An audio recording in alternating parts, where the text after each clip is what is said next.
Shalom, people. Back with part 4. All right, to close out. I will not sit with the wicked. All right. So anyway, let's finish this up. All right, and close this out. So again, we just finished reading Ezekiel 36 and 5. Let's go over it one more time. Okay, to give you further understanding. Therefore, thus saith the Lord God. Power, that's what God means. Surely in the fire of my jealousy I've spoken against the residue of the heathen, which would mean the Palestinians. Okay? It's not their land either. Okay? And against all of Idumea, I took you into that word. It's talking about Edom. All right? The Edomites. It's the Greek translation for Edom. Okay?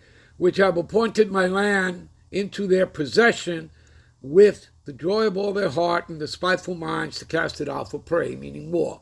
Okay? So there's been nothing but war there since May 14th, 1948. That's when they created that corporate state of Israel. There was war there that same day against the Egyptians. Do you understand that? All right. If you go back to Abdul Nasser, who was the Egyptian president, back there during that time, he made a statement, at an assembly, and had stated that Israel, left black, Israelites left black and came back white. In other words, you get his meaning. It's very clear to you that they're not the people there. Do you understand that? Okay?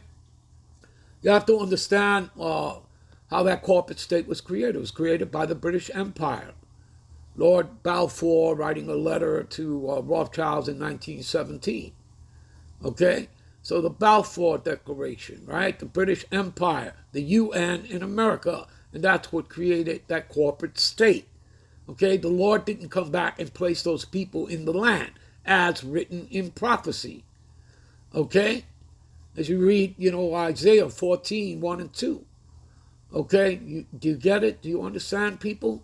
All right, and how we close out here will definitely prove to you again that they're not the people. All right, so again, America itself is a corporation, people. Okay, do you understand that the Edomites all throughout their history, they were destabilizing nations in Europe.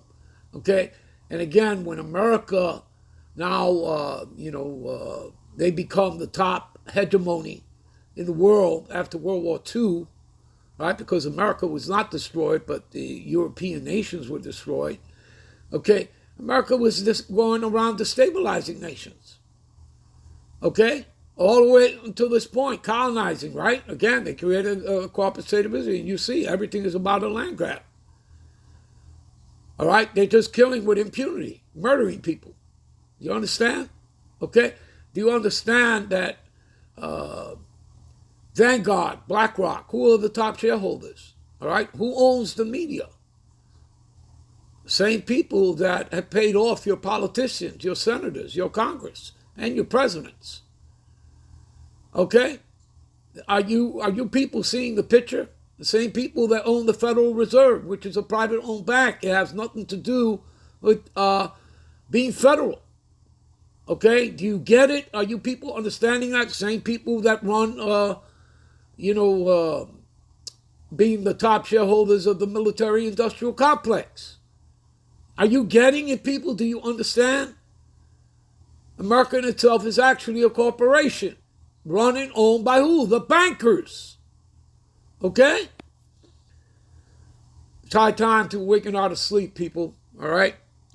So, again, America has been at war 92% of its time, okay, in the 241 years out of 220-something years in its existence, okay?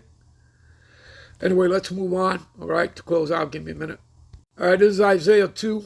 You can read the same thing in Micah 4, verses 1 through 5, what we're about to read. Again, the Bible's repetitive. We told you that always, okay? And again, it's not read like a novel, people. Precept upon precept, line upon line, here a little, there a little. Okay? All right? If not, you're going to run into the stumbling block, which is your Hawashai. Okay? And that's because you were never called in. All right, to the counsel of the Lord. Anyway, let's pick it up here in verse 2. Which will come to pass in the last days that the mountain of the Lord's house, that would be the house of David, okay, shall be established on the top of the mountains. That means over the other nations. Do you understand that? Okay. And shall be exalted above the hills, again, above the other nations, the mountains, right? And all nations shall flow onto it. Is that what happened in 1948 and ever since? I don't see that. And many people shall go and say, come ye, let us go up to the mountain of the Lord, right? And to the house of the God power Jacob, and he will teach us of his ways. Have they been teaching you the ways, the laws, statutes, and commandments of the Most High? No, they haven't. And we will walk in his paths, right? No, what you have is chaos, right? Wickedness, right? Unrighteousness, right? Okay, draconian laws. Yeah, okay. So shall go forth, and the word of the Lord from Jerusalem shall go forth from Zion, right?